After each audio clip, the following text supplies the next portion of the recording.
Hello guys, nandito kami sa Veterans Hospital. Check up ni Grandma, ang dalawang olds ko.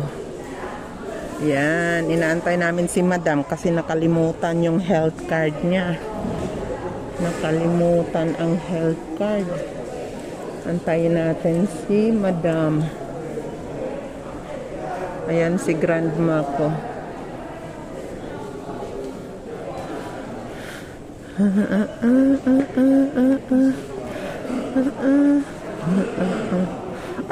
Hello guys, nandito kami sa Veterans Hospital. Check up ni Grandma, ang dalawang olds ko.